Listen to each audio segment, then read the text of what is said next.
Noticiero Prensa Radial SR Radio. En Prensa Radial, el análisis político del momento.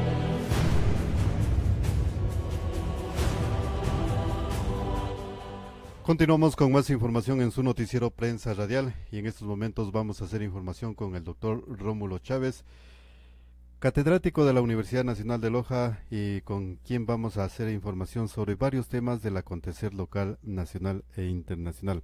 Temas de mayor importancia, doctor, bienvenido al noticiero Prensa Radial. Hay un tema de importancia: ¿cuál es el nivel productivo de Loja y cuál sería la proyección que tendríamos con este nuevo gobierno en la parte productiva dentro de lo que concierne el aspecto provincial? Bienvenido, doctor. Muy buenos días, gracias, lindo. Mire, el análisis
qué voy a sembrar para abastecer al mercado. Implica saber si lo que voy a producir me van a comprar y a qué precio me van a comprar, si voy a ganar o no voy a ganar, si el mercado está saturado o no está saturado. Eso implica si el suelo en el que voy a sembrar es bueno para ese cultivo, me permite obtener producción o debo adquirir tecnología. Entonces aquí viene la necesidad de que en la interrelación sector privado, sector productivo, porque no tenemos que olvidar de que el responsable del sector productivo es el sector privado. Es decir, los privados son los que producen, no es el Estado el que produce arroz, cebollas, papas, no, es el sector productivo, los campesinos y los empresarios, el sector agropecuario, los responsables de la producción, en la cual tenemos que entonces diferenciar determinadas acciones relacionadas con el productor y acciones relacionadas con el Estado. El Estado es responsable de generar infraestructura productiva, es responsable de dictar leyes que estimulen la producción, es decir, dar facilidades para que el sector privado pueda producir. Y el sector privado tiene la obligación, ¿cierto?, de generar procesos amigables con el medio ambiente, procesos de rentabilidad económica y social, es decir, económica cuando hablamos de ganar recursos, y social de generación de empleo. De tal manera de que el análisis implicaría considerar cada uno de estos elementos que demandan a su vez política pública para estimularlos y fortalecerlos. Por ejemplo, la comercialización. Miren la comercialización. Usted puede producir mucho, pero si su vecino produce también y tiene precios más bajos de costos de producción, usted entra a un proceso de competitividad un poco desleal o a veces injusto. Entonces creo que tiene que hacer establecer una política pública que le permita defender su producción, y de ahí que viene el tema del control de las importaciones, por ejemplo, tanto de productos terminados como de insumos para la producción. Por tanto, el análisis del sector productivo tiene que enfocárselo desde el sector privado, qué requiere el sector privado, desde el sector público, qué política pública demanda para desarrollar el sector productivo. Ahora, doctor, para ir centrando lo que es el nivel productivo de la provincia de Loja, ¿cómo las autoridades se proyectaron, las autoridades de elección popular en este caso, doctor, proyectaron a la provincia de Loja para tener ese nivel de crecimiento en el aspecto local, nacional y en los mercados internacionales? El presidente Rafael Correa en su año de gestión manifestaba conjuntamente con el ingeniero Jorge Glass, que hoy es reelecto vicepresidente, el cambio de la matriz productiva. De allí ya nació una idea, pero ¿cómo se insertaron las autoridades locales dentro de este proyecto del cambio de la matriz productiva, doctor? Mire, tenemos que analizar un poquito también el contexto político del desarrollo productivo. No olvide usted que hace unos 30, 40 años, Loja se decía que era la provincia como el emporio de la producción agropecuaria, una provincia agrícola y ganadera. Ahora no estamos hablando ya que es una provincia agrícola y ganadera. ¿Eso qué implica entonces ahora? Analizar elementos como el uso del suelo, tanto actual como el uso potencial del suelo, así qué posibilidades tiene el suelo de ser agrícola y qué potenciales tiene de ser ganadero, y luego el crecimiento poblacional demográfico. Zonas como las que estamos en este momento, yo recuerdo desde niño, eran zonas ganaderas, zonas lecheras, ahora es una zona urbanizada, que no produce leche, tiene que producir otra. Entonces, es decir, que en ese aspecto nos ganó el cemento a la parte agrícola. Exactamente, es decir, al haber expansión del proceso de urbanización de los pueblos, va perdiéndose áreas de producción. Pero paralelamente al haber los cambios ecológicos, climáticos, también va cambiando el uso potencial del suelo. Mire, si usted analiza las estadísticas del uso del suelo y del uso potencial, Loja tiene potencialmente alrededor de un 3 a 5% de tierras de uso agrícola bajo riego y llega hasta un 8% con tierras de uso temporal. Y alrededor de un 48% de la superficie de Loja es una zona de uso forestal o de conservación. Entonces, tenemos escasísimas tierras para producir. Y si a eso se asoma de que no tenemos la suficiente infraestructura de riego, entonces no podemos aprovechar óptimamente ese 3 y ese 5%. ¿Qué significa? Alrededor de 35 o 40 mil hectáreas de terreno, de tierras agrícolas bajo riego, que no son rato optimizadas porque no tienen el suficiente caudal de agua. Y si tuvieran el suficiente caudal de agua, tampoco son optimizadas en el patrón de cultivos. Un patrón de cultivos de alta rentabilidad que permita que esa producción sea consumida por los centros poblados. Ahí viene otro problema, la comercialización y la preferencia de mercados. Con frecuencia el productor produce lo que el mercado debe o demanda, no lo que él quiere producir. Y ahí viene el conflicto de rentabilidad. Hay épocas en que usted ha visto que tenemos tomate, por ejemplo, u hortalizas, cualquier cantidad y que los precios bajan tremendamente. ¿Qué significa? Que la mayor parte de productores locales se dedicaron a ese rubro, sin pensar en que el mercado no está en capacidad de absorber todo ese nivel de producción. Entonces Exacto. Viene el problema de la oferta y la demanda, ¿cierto? Más oferta, bajan precios. Menos oferta, hay posibilidad de regular precios. Entonces, ahí entra el Estado. ¿Cómo entra el Estado? Por varios mecanismos. Uno, primero, capacitación agroecológica, agrotécnica. Segundo, generación de instrumentos para el control de la comercialización, lo cual implica políticas como de salvaguardias, políticas de protección de la producción local, implica generación de centros de acopio, implica regulación del mercado de insumos. Es decir, como usted ve, es bastante complejo.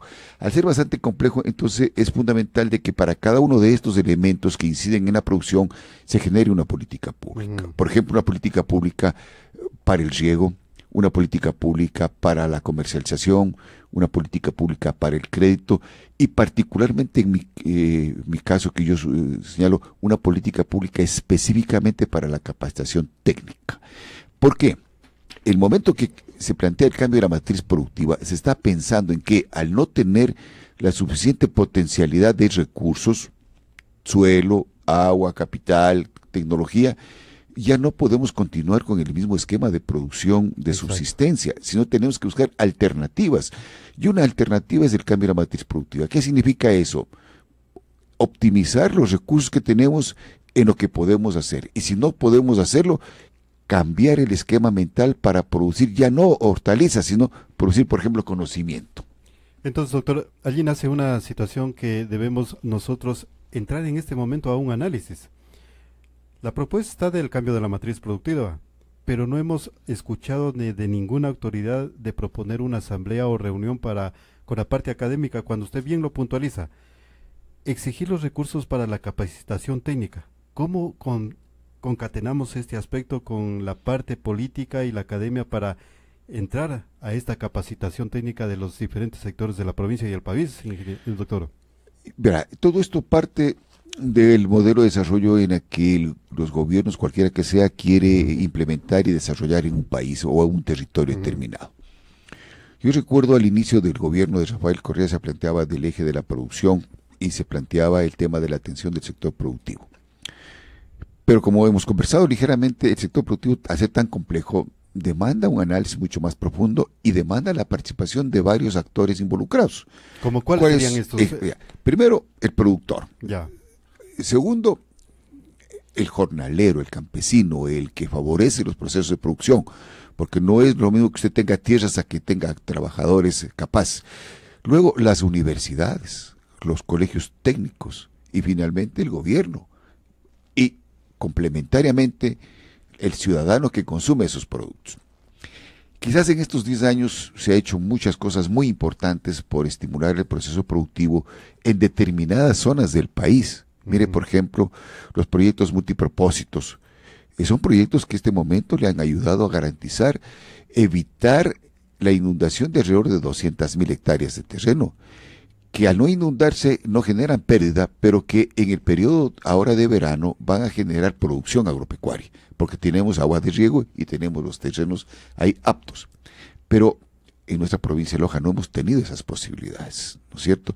Porque las condiciones totalmente son diferentes y son un poco más complejas. Y por otro lado, porque no hemos tenido quizás eso, perdóneme que yo le diga, autoridades que vean este tema del sector productivo como un problema local, social y económico. No lo han visto. Exactamente. No lo han visto. Y es necesario retomarlo eso. Retomamos, pero ¿en qué sentido, señor doctor? Ya con una política seria de avanzada para el desarrollo de la provincia de Loja, porque hay proyectos en la provincia de Loja, pero que permanecen abandonados. Uno de ellos, no sé si sería conveniente que el prefecto, el alcalde o los alcaldes, conjuntamente con el coordinador de la política del gobierno zonal de Loja, se sienten a analizar en qué ha beneficiado el proyecto de riego Zapotillo, si es necesario mantenerlo o es necesario darle otro giro dentro de lo que estamos hablando, doctor. Mire, es necesario que no solamente el Consejo Provincial, que este rato es el que tiene la competencia del fomento productivo agropecuario, haga acciones de infraestructura o de simple transferencia de alguna tecnología que con frecuencia no es la que demanda. Es fundamental de que se forme acá en Loja, de ser posible, un comité consultivo de análisis interinstitucional, interdisciplinario, que permita discutir el problema productivo agropecuario de Loja, para saber si realmente estamos en posibilidades de ser en algún momento determinado una potencia agrícola, una potencia ganadera. Pero antes de ello productivo, señor doctor, ¿o sería primeramente generar la discusión de cómo lo estamos aprovechando el recurso hídrico para llegar a ese paso siguiente? Sí, son las cosas paralelas, son cosas paralelas. Usted no puede dejar de producir para poderse a pensar, ¿no es cierto? Es decir, tiene que primero o paralelamente estimular la producción, pero con transferencia de tecnología de alta calidad y de alto rendimiento económico. La pregunta es, ¿dónde está esa tecnología? La tecnología la tienen las universidades, no solamente en Ecuador, sino en el mundo entero. Entonces, ¿qué implica esto? Generar una escuela de capacitación campesina o dar atribuciones a los colegios técnicos agropecuarios o crear institutos tecnológicos que permitan capacitar al productor. Usted ve en el país, y en particular en Loja, ninguna institución, ni pública ni privada, capacita al productor campesino. Les dan charlas, a veces les hacen pequeñas experiencias, e incluso si usted analiza los últimos 50 años de los gobiernos, ha habido una infinidad de proyectos asistenciales en el que, yo recuerdo, yo también manejé una vez un proyecto que se llamaba el PROMSA, el Programa de Modernización del Sector Agropecuario. Otra vez manejamos el PROEXAN, había los programas de desarrollo rural integral, todos ellos con proyectos productivos asistencialistas en el que mientras estaba el técnico y estaba la cooperación internacional o la cooperación nacional, funcionaba medianamente los procesos productivos. Pero los proyectos, como tienen plazos de ejecución, se terminaba el proyecto y todo desaparecía. Entonces, ¿qué significa eso? De que no hubo procesos de formación sólidos en la que le permita al productor continuar en su tarea, él, luego sus diferentes generaciones. Entonces necesitamos este rato generar colegios técnicos agropecuarios o a los colegios existentes fortalecerlos para que haya una capacitación permanente al productor con transferencia de tecnología sustentada en experimentación propia en sus fincas. Pero doctor, ¿ya no habían los colegios técnicos agropecuarios en años anteriores? ¿O es que la parte del Ministerio de Educación no afincó de fortalecer los colegios técnicos agropecuarios? Y yo creo que el modelo que se implementó no fue el adecuado, porque se hizo una mezcla del modelo pedagógico de educación formal con el modelo de tratar de estimular la producción productiva local. Eso me parece que es totalmente equivocado. Dice cada zapatero a tus zapatos, saben decir algunos, que es bueno determinados renglones de la economía. En otros no necesariamente funciona así. Yo considero de que una deuda del Estado este rato es la falta de formación de técnicos medios, en particular en el sector productivo. Y cuando hablo del sector productivo, no solamente el sector agropecuario, sino todos los sectores en general. Entonces, necesitamos estimular o que la población comience a exigir la creación de institutos tecnológicos medios para formar profesionales que estén en el campo, primera cosa. Y segundo, ver la posibilidad de que estos institutos o las universidades tengan programas de formación campesina, para el campesino en forma directa, con experimentación propia en sus fincas, desarrollen tecnología y vea que el campesino de la tecnología le es la adecuada. Primera cosa. Lo segundo, yo considero de que si se hace paralelamente con la generación de conocimiento. Mire, este rato el conocimiento genera poder político y poder económico. Exactamente. ¿No es cierto? Entonces, si usted forma o desarrolla en nuestro país universidades con alta tecnología que le vayan generando permanentemente conocimiento, llegará un momento determinado en que ya no necesita producir arroz, papas, hortalizas, lo que va a necesitar es vender su conocimiento. Pero allí, y el vender su conocimiento genera poder económico. Exactamente, lo que decía Pablo San Martín anteriormente, señor doctor. Yo voy a sembrar papas, pero no voy a seguir vendiendo las papas, sino que más bien allí entraría una política de unificación. Las universidades con los municipios cantonales. Por ejemplo, en lo que decía Pablo San Martín, ¿por qué el municipio de los diferentes cantones en el cobro de la patente destinan un recurso económico para la investigación de la genética del producto que están sembrando en las diferentes zonas de la provincia de Loja? Porque Loja tiene diferentes microclimas, señor doctor. Sí, mire, el problema es el comportamiento político de los cabildos, ¿no es cierto?, en aquellos privilegian o dan prioridad a acciones que podrían ser visibles y generar un poco votos, llamemos así. Pero ese comportamiento está llevando al retraso de la producción. Por supuesto, pero eso es producto de ¿qué? De la formación de la gente. Entonces, dígame usted, elegimos un alcalde en el que él plantea como privilegio llenarnos de cemento la ciudad o la provincia. La pregunta es ¿por qué no elegimos un alcalde campesino que nos propone generar de alimentos a la población? Entonces son preferencias electorales y decisiones de la población. ¿Producto de qué? De falta de formación desde los niños para ir haciendo conciencia de que no solamente la infraestructura productiva, la infraestructura social es necesaria, sino que también es necesario producir y generar tecnología, generar conocimiento. En el momento que usted genera conocimiento, usted adquiere poder. Mire, por ejemplo, ahora, hace pocos días, se anunció que jóvenes estudiantes de la técnica generaron alternativas productivas para tener, por ejemplo, un celular que se carga con el sol en cualquier parte del país. Esa tecnología es un conocimiento, ese conocimiento le da poder al que tiene la tecnología y él puede vender esa tecnología. Al vender esa tecnología va a tener recursos para comprarle a otro las papas, los frijoles, el arroz, ¿no es cierto? Y la dinámica de la economía se va desarrollando. Entonces, yo sí considero que es necesario, tomando su pensamiento, buscar aquí las posibilidades de generar consejos consultivos que permita el análisis de la problemática no solamente social, económica y política, sino fundamentalmente la problemática del sector productivo, en la que por ahora estamos alrededor de un 48 a 52% de la población económicamente activa en el sector rural. Antes teníamos más del 80%. ¿Qué pasó? La PEA, que se llama agrícola, ya en el campo va disminuyendo. ¿Qué significa? Que hay migración hacia la ciudad, hay abandono del campo. La pregunta es: ¿por qué estamos abandonando el campo? Porque el campo no nos está dando los medios suficientes para subsistir, porque no tenemos infraestructura social, no tenemos infraestructura productiva, y los rendimientos del campo no nos permiten garantizar ingresos para sobrevivir. Exacto. Ese es un tema que tenemos que discutirlo, analizarlo, para buscar alternativas de cómo optimizar los recursos. Por ejemplo, tenemos áreas de secano en nuestro país, como Pindal, que tienen aplicación de alguna tecnología con rendimientos altos, pero hay zonas, por ejemplo, en Cariamanga, en Paltas, con 45 o 50 quintales de maíz, cuando este rato en Manabí estamos con 150 y los Estados Unidos están produciendo 250 quintales. La pregunta: ¿el agricultor allá es más eficiente que el nuestro? Sí, ¿por qué? Porque usa tecnología. ¿Y el nuestro por qué no usa tecnología? Porque nadie se la entrega la tecnología, nadie lo capacita, nadie lo forma, ¿no es cierto? Entonces es necesario buscar un instrumento de capacitación. Y eso le decía, puede ser programas universitarios o programas de los colegios técnicos productivos que capaciten a nuestro campesino para que produzca con tecnología.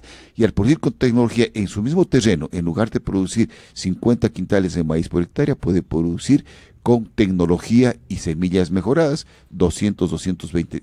El momento que produce 200 y no 50, está incrementando sus ingresos con la misma jornales, con las mismas semillas y con la misma tierra. Es decir, estamos generando ingresos complementarios que van a garantizar el mejoramiento de su nivel de vida. Entonces, doctor, allí entraría ya un trabajo muy serio y planificado del MAGAD para ir articulando lo que sería esta política de apoyo al sector agropecuario de la provincia de Loja y del país, en este caso, pero trabajando con las universidades y los gobiernos seccionales, tanto cantonales y provinciales, doctor.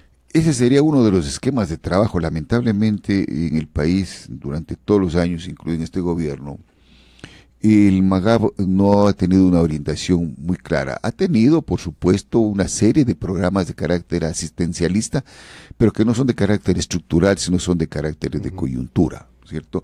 Lo que necesitamos es acá es ver la posibilidad de que lidere, sea el Consejo Provincial, sea la universidad o sea el MAGAB, lidere la conformación de estos grupos de estudio que permitan no solamente analizar qué es lo que está pasando actualmente, que permitan hacer un análisis del contexto histórico y a su vez permitan proponer alternativas.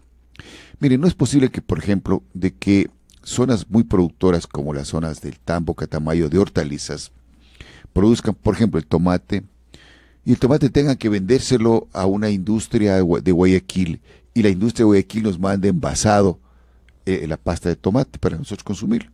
La pregunta es: ¿por qué no podemos poner, por ejemplo, en ese sector una pequeña planta de procesamiento de tomate, aunque sea a un nivel medio, para que genere algún valor agregado y genere mejores ingresos, ¿no?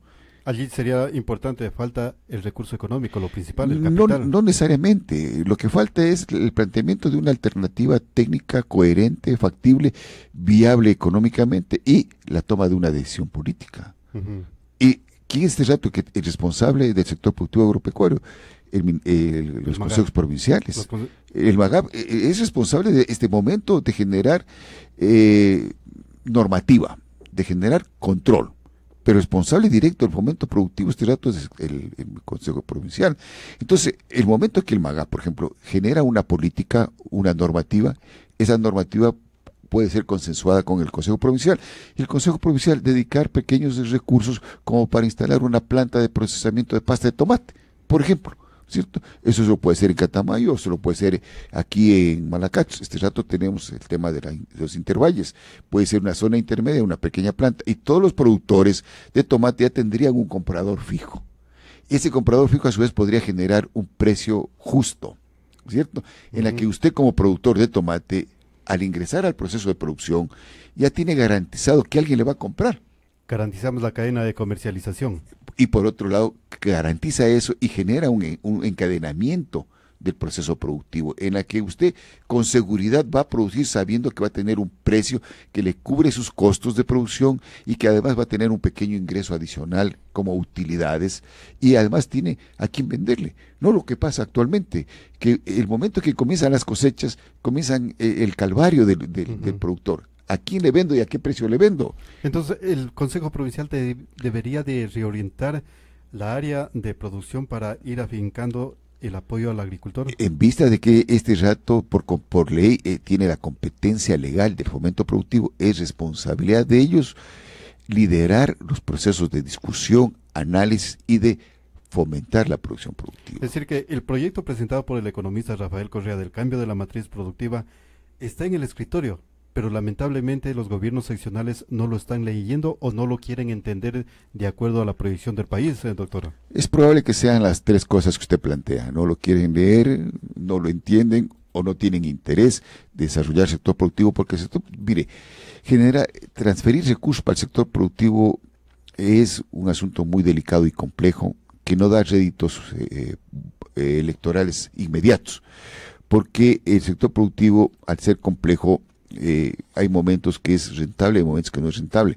Le es más fácil, ¿no es cierto?, hacer un programa de vivienda en la que comienzan a ver el cemento y beneficia directamente a un grupo de familias y tiene posibilidades de que eso se replique en cuanto a aceptación electoral.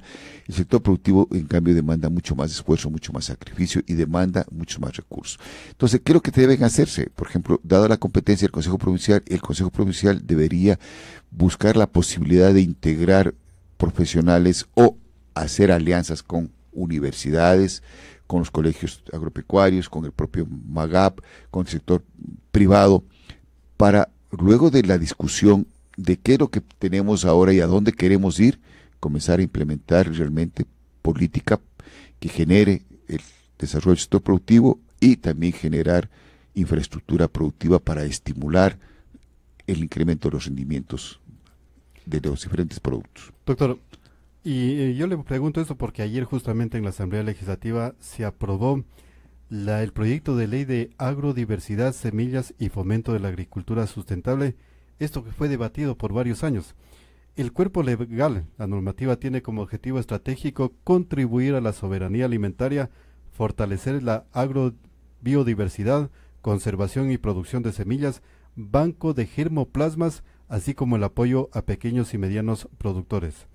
Aquí me nace una parte, y usted conocedor del tema porque estuvo en la Universidad Nacional de Loja, señor doctor, el banco de germoplasmas. Creo que la Universidad Nacional de Loja, a través de la Facultad de Veterinaria en ese entonces, agropecuaria era. o agropecuaria, hizo un análisis de investigación con científicos internacionales. ¿Dónde están esos estudios para insertarlos dentro de lo que ya sería este proyecto de ley, señor doctor? Mire, hace un rato hablábamos de que la complejidad del manejo del sector productivo, particularmente ese rato el agropecuario, este rato ya en el marco del cambio de la matriz productiva, el Estado, ¿no es cierto?, ya le da una normativa clara. Esta es la normativa. ¿No es cierto? Es la normativa y ahí está la parte dogmática. Es decir, ¿qué queremos hacer? ¿A dónde debemos ir? Y resulta que en este momento ya hay que implementarlo eso. ¿Y cómo se lo implementa? A través de actores responsables de esta política pública, porque esto ya es política pública. Exactamente. ¿Cierto? Esta política pública tiene que implementarle los responsables de la competencia. ¿Quiénes son los responsables de la competencia? Fundamentalmente los consejos provinciales, ¿cierto? Y ellos tienen que apoyarse en la academia. ¿Quién es la academia? Las universidades. Y las universidades tienen que generar investigación científica y, entre otras cosas, lo que se plantea, la generación de bancos germoplasma. La Universidad de Loja tuvo y tiene todavía un importantísimo, moderno banco de germoplasma. Lo que cambió de procesos anteriores era que mientras antes de estos procesos de captación de semillas se lo hacía sin conocimiento científico, exacto, ahora se lo hace en base de experimentación científica. Es decir, a las semillas se las somete a procesos de evaluación de su potencial genético y a futuro se hará incluso secuenciaciones genéticas para identificar, ¿no es cierto?, sus genomas. Actualmente tiene la universidad un importantísimo banco de germoplasma, fundamentalmente de leguminosas, que es el potencial productivo de Loja. Y ahí viene este cambio de la matriz productiva. Si antes yo producía tomates y la condición potencial de Loja no es para tomates, sino para leguminosas como los frijoles, por favor generemos la tecnología para desarrollar, ¿no es cierto?, lo que es posible desarrollarlo y que demanda la sociedad, que son, por ejemplo, todo lo que son las leguminosas. Es decir, doctor, que con esta ley de la aprobación de la ley de semillas, estimula. Prácticamente nos encarrilaron ya en el camino para que gobiernos seccionales y la academia se inserten dentro de lo que dice esta parte legislativa. No solamente eso, sino que da las pautas para que tanto el sector público como el sector productivo pueda desarrollarse. Mire, por ejemplo, el rato que se estimula la generación de un banco germoplasma, cualquier ciudadano o empresario privado puede montarse un banco, por ejemplo, de germoplasma, llamemos de los frijoles, solo de frijol, ¿no es cierto? Generar semilla de calidad, de alta calidad y de altos niveles de producción y comercializarlos.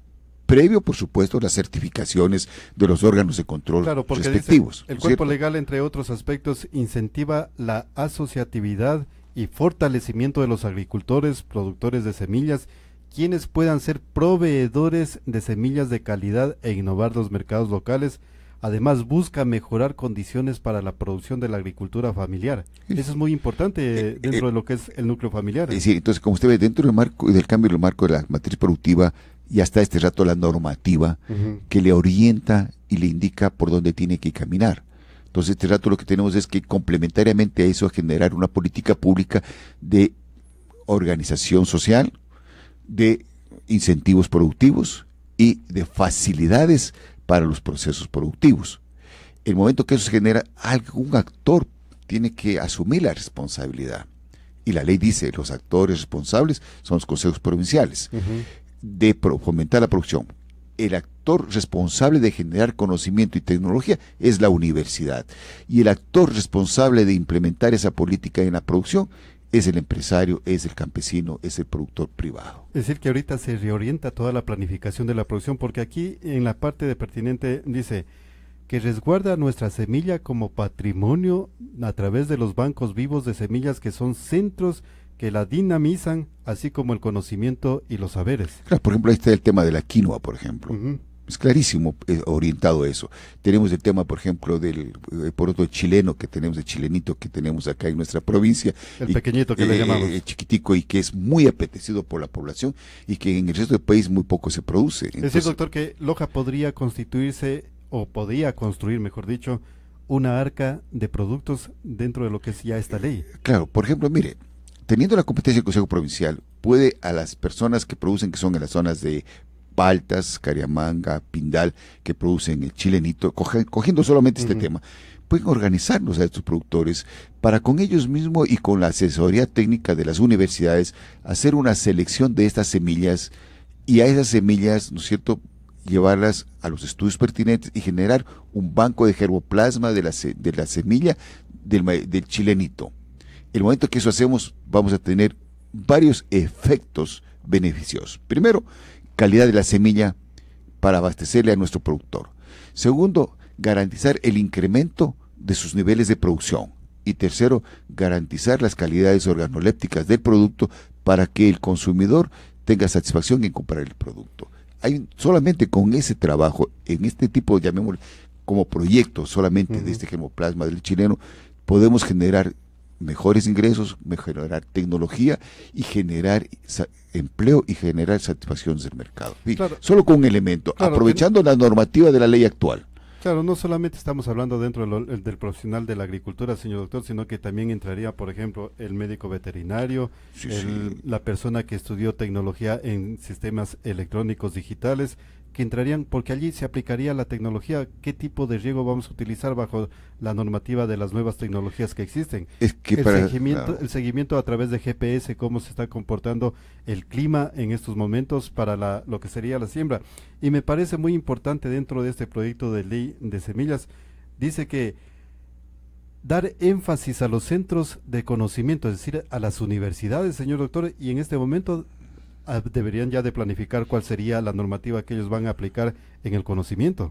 Bueno, muchas de las universidades, y luego conozco la Universidad Nacional de Loja, ya inició mucho antes la creación de estos bancos de germoplasma, que tuvieron antes dificultades, tuvieron sus éxitos, tuvieron aportes muy importantes en momentos interesantes, que mejoró en determinadas épocas se deterioraron, pero en la actualidad, ¿no es cierto?, no es de que la universidad está aislada del proceso productivo, ha estado inmersa en el proceso productivo. Lo que pasa es que no siempre le han dado las facilidades y los recursos como para desarrollar estos temas.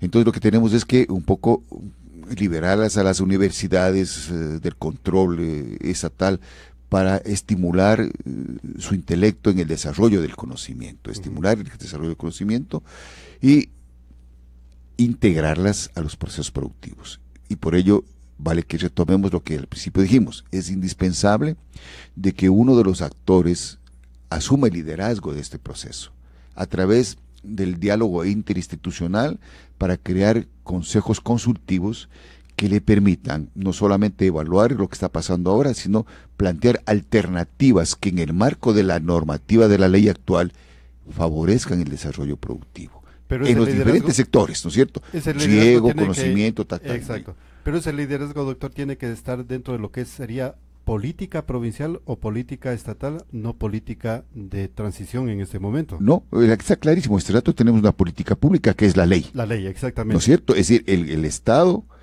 le da la normativa para que los otros niveles se desarrollen.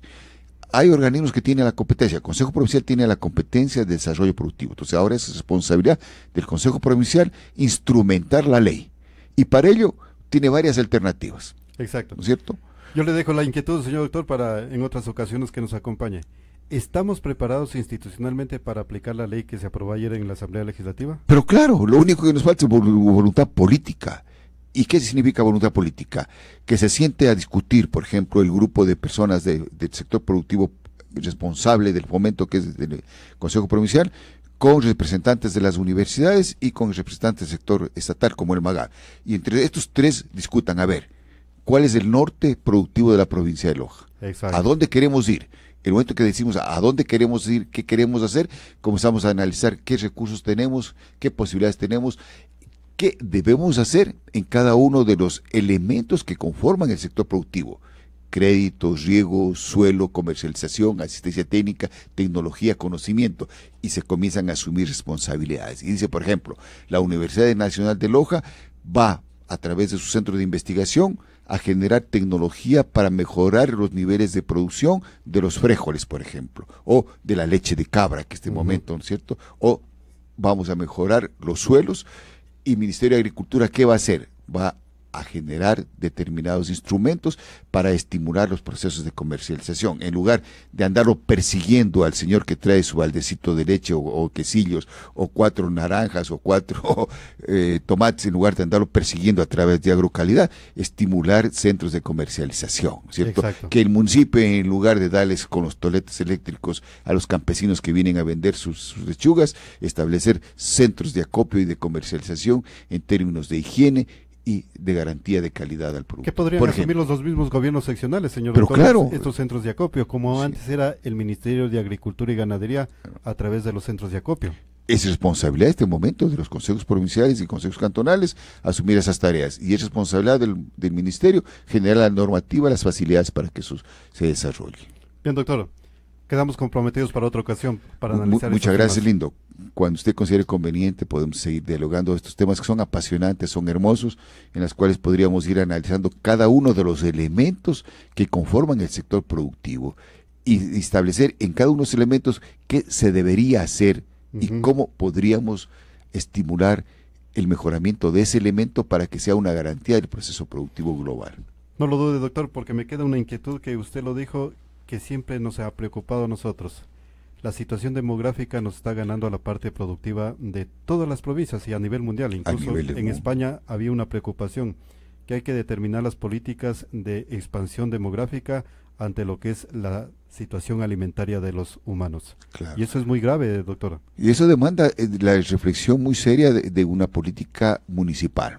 Por ejemplo, si hace años se hubiera estimulado el uso del suelo en la ciudad vertical hacia arriba, es decir, generar departamentos o casas de 7, 8, 10 pisos hacia arriba y no de un solo piso horizontalmente, créamelo, tuviésemos acá todavía tierras de uso productivo. Y la preocupación... Entonces, es una política pública de desarrollo urbanístico. Claro, la preocupación, mire doctor, que en la parte norte de la ciudad de Loja, siguiendo la avenida Salvador Bustamante Celi, toda esa área productiva ya se va a convertir en cemento.